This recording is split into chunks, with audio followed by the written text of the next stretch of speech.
The Big Ten and the SEC may decide what goes on in the college football playoff, but they also may have just came up with an idea that could actually legitimately benefit Iowa State. And we're talking about it today on Locked On Cyclones.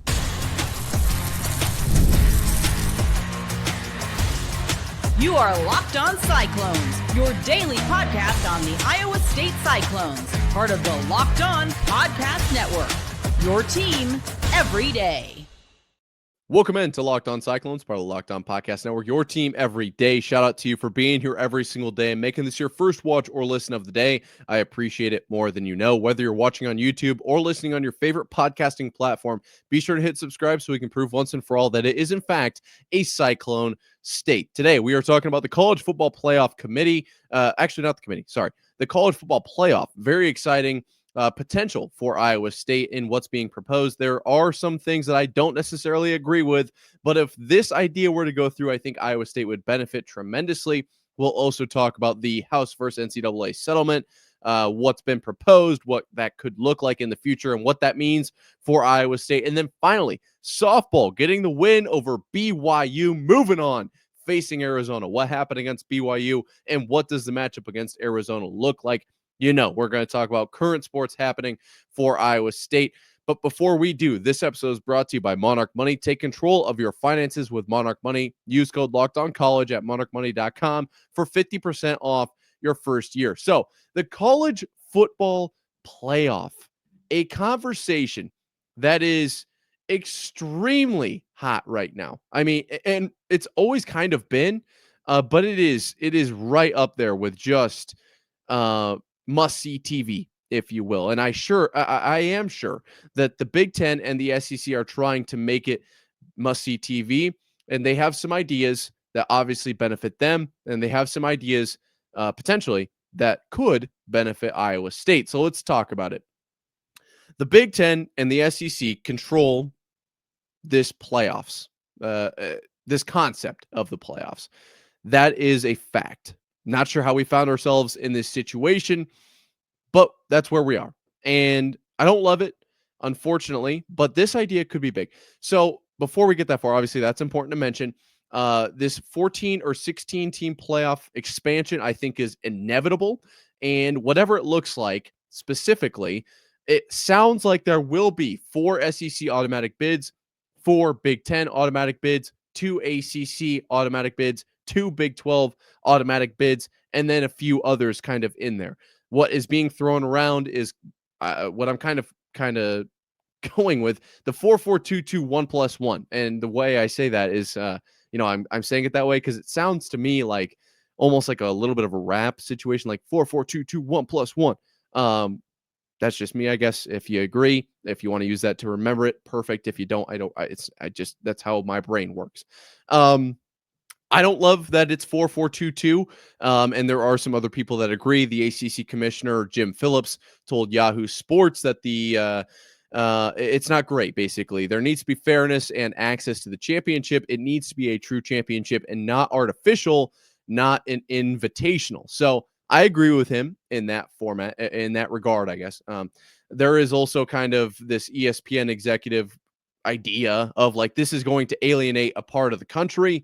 I would also agree with that. I don't think that it's just not fair. It's just, if you were asking me, I'd say you go, maybe 3-3-3 or 2-2-2-2 and then bids from there. But also I am not the one speaking on or deciding on this. I am speaking on it. And that's where I'm at. I'm behind the microphone, not in the room where it happened, if you will. But let's get to the part of this that stood out to me because we've kind of danced around it enough. When I read this article, there was one thing that stood out as potential for Iowa State to really see some benefits here, which is not something we've really been able to say in this conversation of what the college football playoff could look like moving forward. There is potential. Now, I will disclose, I don't know if this is Ross Dellinger that's kind of saying this or if this is something that's been chatted about, but there is potential for, if there are 4 guaranteed spots for the SEC and the Big Ten, they could put their 3rd against their 6th best teams and their 4th against their 5th best teams. Basically, creating this play-in game that could, give more revenue and all this other stuff. But then I thought, what if we took that play-in game concept to the ACC, which we're not talking about now, but it's really the same automatic bids, or the Big 12, where you're either going to pit 1 against 4 and 2 against 3, or you're going to put 1 as an automatic. Just if you get 1, you're good, and then you play 2 and 3 to decide who gets that second spot, kind of like a true second place, right? If you've ever played like backyard basketball or anything, like, oh, we got to really decide who's a true third. It's kind of like who's a true second in this one.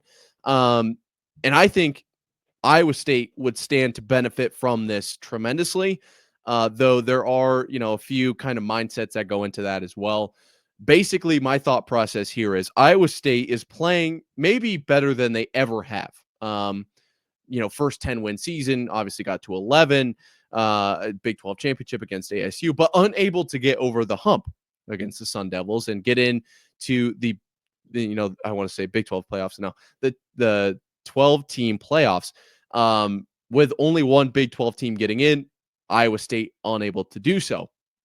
And based on what we've talked about this last week, where it looks like it could be the same case next year, where only one Big 12 team gets in, unless Iowa State is able to win the Big 12, they probably won't get it, because that's how you get an automatic bid, right?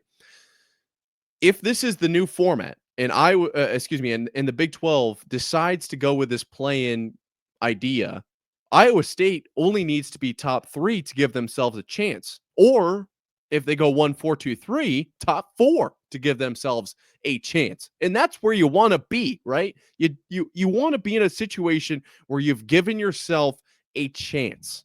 That is other than guaranteeing it, that is the golden spot to be in.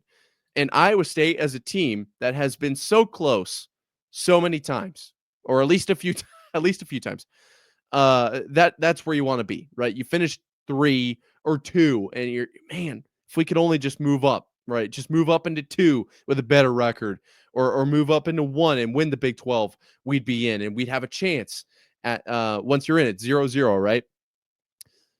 If Iowa State has a chance at 3 or 4, that would be so tremendous. That would be very, very, very cool. Now, this whole format, there aren't a lot of things that I love about it. That's really the only one that I am kind of like, oh, that would be kind of neat for Iowa State. There are conversations of the SEC, moving to a 9-game conference schedule, in conference.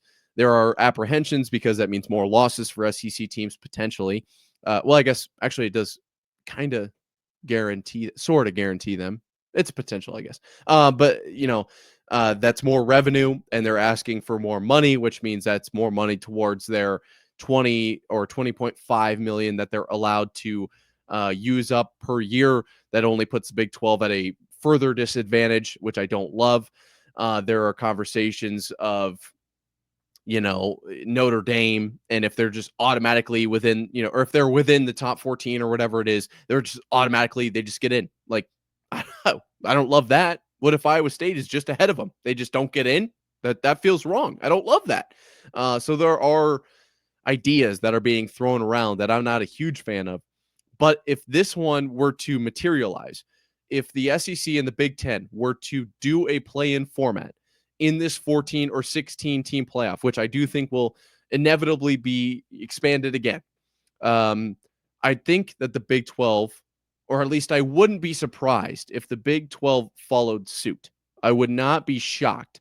And if that were the case, I think Iowa State would stand to benefit from that. Now, there is the conversation of, well, why isn't Iowa State just one? Let's just win it all. I agree, but it gives them room for error.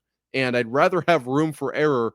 And if you're the one that's guaranteed, like with a guaranteed spot, some room for error, that's a great spot to be in. You can be 3 and be okay, at least play for that second guaranteed spot. I think that if that idea were to go through, I do think Iowa State would see more revenue in general, because then, obviously the concept is if you're the 2 seed, then maybe you play at home. Imagine Jack Trice as a 2 seed, or 2 second standings in the Big 12 facing the third standings at home. That place would be packed. Yes, it would be cold. It would.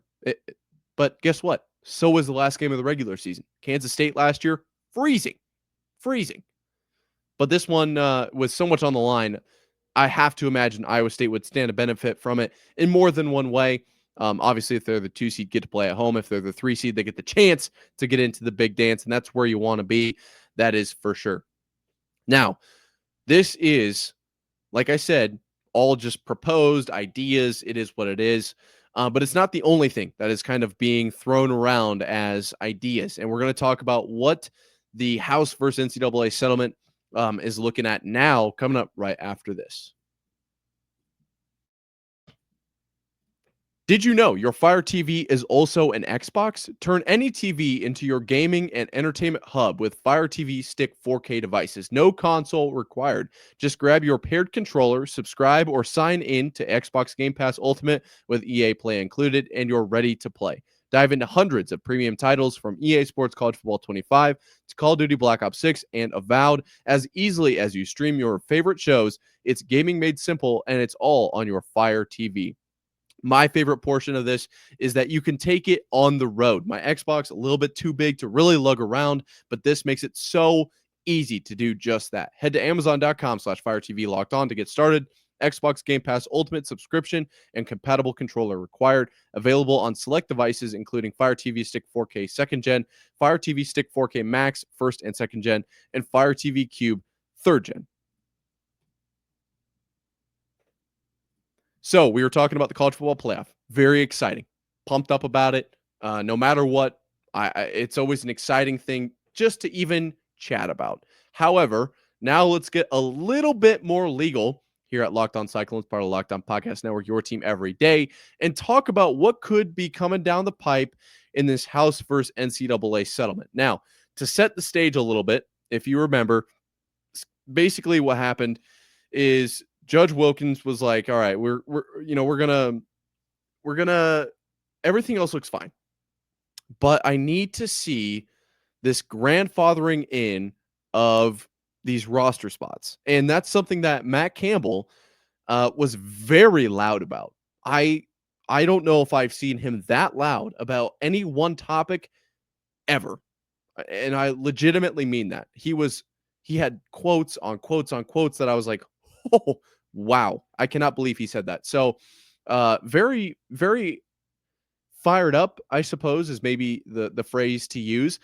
And it's because Matt Campbell doesn't want to short these players of an opportunity to play for Iowa State, and I don't blame him, right? Especially with what Iowa State is and what they have to offer. However, things look like they could be changing, and Matt Campbell may be in an okay spot moving forward. When Judge Wilkin said, all right, we're going to need some grandfathering in of these players, I didn't know what was going to happen, and we now have at least a proposal to base some things off of. Basically, what came back to Judge Wilkin is this concept that schools are allowed to grandfather in 3 different types of athletes: those currently on the roster, those athletes that have already been cut, and those high school recruits who enrolled after committing enrolled to a school, and then that roster spot was eliminated, right? So those are kind of the first one. All right. But it was kind of like, if you're on the team and then you have to get cut, like, very tough situation to find yourself in. And I would imagine it's only even worse, maybe not worse, but definitely not a great boat to be in, to commit to a school and then find out, oh, yeah, we're not having that many people at that position. We've got all of the wide receivers we need. We're sorry, you lost your spot. And so Matt Campbell talked about, like, the guys in the program, like, yeah, there is the upside of maybe they're leaving our program where they weren't on scholarship and they go somewhere else where they are on scholarship. That's at least it's got a silver lining, kind of. At least the athlete is kind of seeing some benefit from that, but it's not overall great. You want to keep guys on the roster. And another thing that Matt Campbell said, if you didn't listen to that specific podcast, which it is still available, Matt Campbell said, it's really, this isn't, why are we cutting the roster down? Like, what is the point?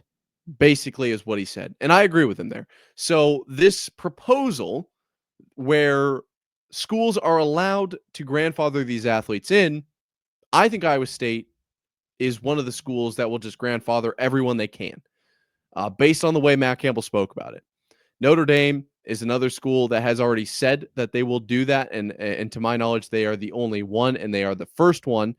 But I think that Iowa State will do the same, and I think that Iowa State would stand to benefit from that as well. A larger roster, it has a multitude of benefits. For one, more players to get reps means, while yes, more players will get less reps because you're dispersing that out. More players are less likely to be injured, which is always good, especially with Iowa State's kind of track record, especially last year. But more than that, now you have over the next few years, while these guys are grandfathered in, or at least could be grandfathered in if the university would so choose, which I think Iowa State, I'm acting under the assumption that they would grandfather all these players in based on what I've heard. Now you have a deeper pool to pull from, right?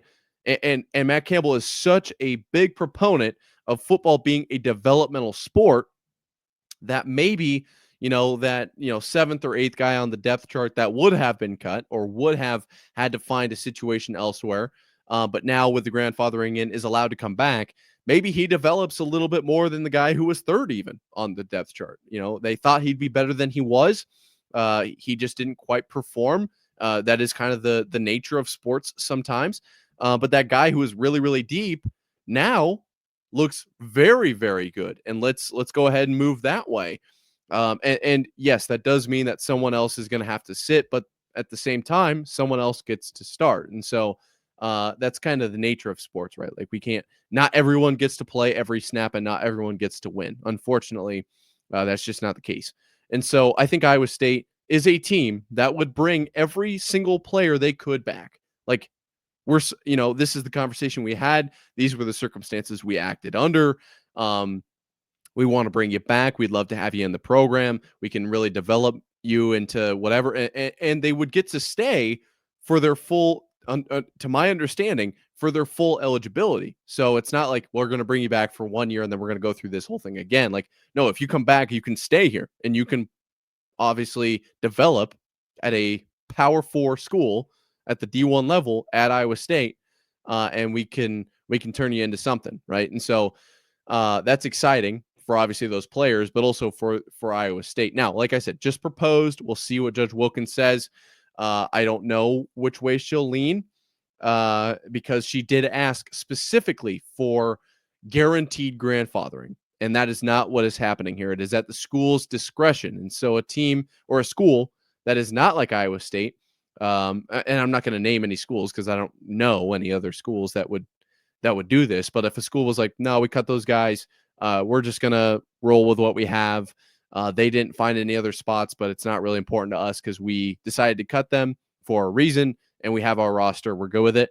I don't think I don't think that would sit well with Judge Woken because I don't think every school is run like Iowa State is, but also it's a kind of a compromise, right? And so I'm very interested to see what she decides, but we don't know. It is a complete unknown at this time. Obviously, looking to find this out in the next few days. Maybe we'll be talking about it on Monday, but if this were to go through, I think Iowa State would see a big benefit from this. I think most schools would see a big benefit from this because it also gives the school the decision, which maybe that's not what Judge Wilkin wants, but the school, obviously, it's kind of at their discretion then. And so Iowa State, the way Matt Campbell speaks, I think that this is very much something that he would like. Bring back every player he can, more guys to develop, more guys to be, he gets to turn into men, more boys he gets to turn into men, which is kind of what he does, right? Like, yeah, we're going to develop you on the football side of things, but we're also going to develop you into a full-blown man. Like this is more than just football for most, and even for the guys who go to the NFL. Like someday you have to stop playing football, unless, I guess, if you're the first guy to play until you're 65, you're probably going to stop playing football and have to pivot at some point. And Matt Campbell, to my knowledge, is very, very dedicated to developing players into men, into legit men. And so I think he'd be very excited if this went through, giving him the opportunity to bring all of those guys back. Now, let's pivot to softball, talk about Iowa State versus BYU, the big win that Cyclones had just yesterday, and what they're looking at against Arizona coming up right after this. Ever check your bank account and wonder, where did all my money go? Between dining out, online shopping, and entertainment, it's easy to lose track. That's where Monarch Money comes in, your personal CFO, giving you full visibility and control over your finances. Monarch Money is not just a budgeting app, it's a complete financial command center. You can track all your accounts, investments, and spending in one place, so you stop just managing your money and start building wealth. Managing money with your partner is smoother than ever, my favorite feature. You can track shared and personal accounts, set goals, and stay on the same page without all the stress. And instead of juggling multiple apps, you can use just Monarch to check your finances, track spending, and even those long-term goals that you have. Take control of your finances with Monarch Money. Use code LOCKEDONCollege at monarchmoney.com for 50% off your first year. That's monarchmoney.com, code LOCKEDONCollege for half off your first year. We talked just yesterday about Iowa State softball and what they could be staring at against BYU, obviously, in this Big 12 tournament. And to say I was nervous here at Locked On Cyclones, part of Locked On Podcast Network, your team every day, would be a little extreme. You know, I obviously have faith in the Cyclones in whatever contest that they're in. But there is certainly a track record that didn't bode super well for the Cyclones. But guess what, baby? Iowa State comes out on top over BYU 4-2. And Iowa State is moving on. After BYU got the best of Iowa State in the series in the season, Iowa State takes advantage in the quarterfinals and comes away with the win. Yeah. Yep, Iowa State stays winning, continues its magical season 4-2 over BYU. To talk just a little bit about the game, Iowa State goes down 1-0 in the second and then gets 4 straight runs, 1 in the third, 2 in the fourth, 1 in the fifth to go up 4-1. BYU gets 1 in the sixth and then couldn't get it done in the top of the seventh, and Iowa State didn't even have to play that last half of an inning. Obviously, super big win for the Cyclones over this team that, when we looked at Houston or BYU or what was going to happen here, I wasn't looking at it with like, all right, we're okay. We are going to be just fine. The way I looked at it was it's going to be at least a challenge, right? Which is good, right? You want to be challenged. Like I said, it's kind of, you got to beat the best to be the best. And so it is what it is. But Iowa State nonetheless gets it done over BYU. There were 2 home runs in this contest, Johnson and Andrews. Obviously, we've talked about, I believe it was Johnson. Yes, Johnson with her outstanding batting average ahead of this game. Tatum Johnson, just a stellar player. A stellar player for the Cyclones in this one. But McKenna Andrews also sending one into the final row of the bleachers in the outfield there. Worth mentioning. This team very much clicking right now, which is exactly what you want to see. As far as, a box score or anything like that, I'm going to be completely honest. I don't even know what I'm looking at here. But Iowa State with minimal errors. Very minimal errors is what stood out to me. Only 1 on the evening, 2 to BYU's. Obviously 1 to BYU's 2 is how I should have said that. 7 hits, 4 runs. BYU had 6 hits, only scored 2 of them. What can I say? Otherwise, other than Iowa State going to be on top.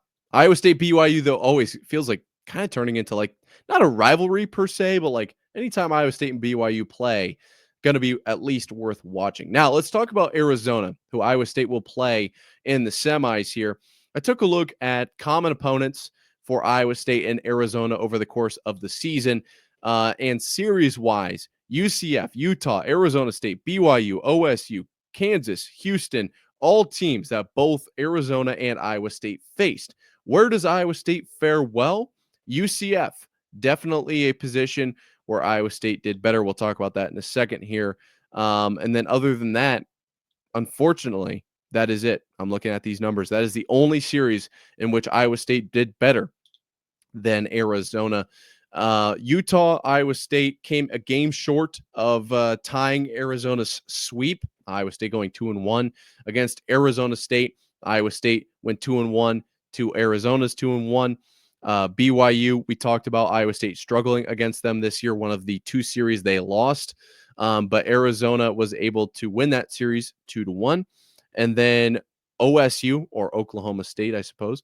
Both teams went 2-1 against Oklahoma State.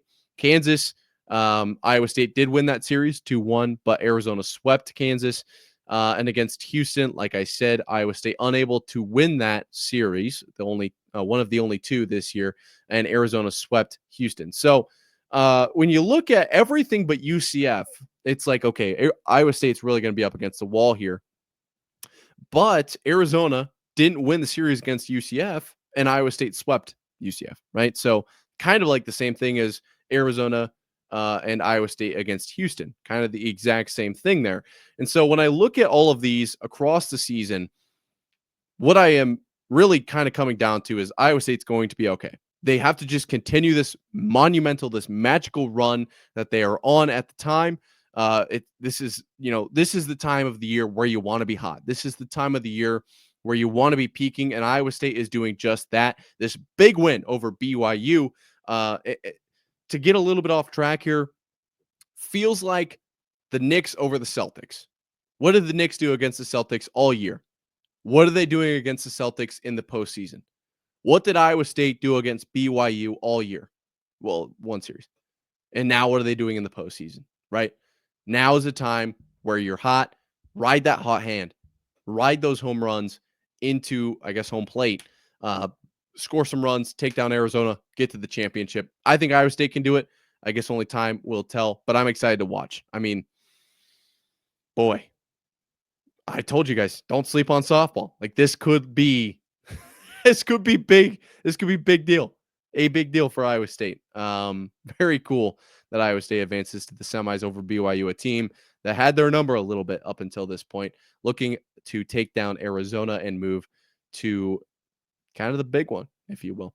All right, Cyclone fans, it's Friday. Have a good weekend. Enjoy the warm weather here at this point in the state. If you haven't hit subscribe, be sure to do so we can prove once and for all that it is, in fact, a Cyclone state. And until next time, Cyclone fans, sayonara.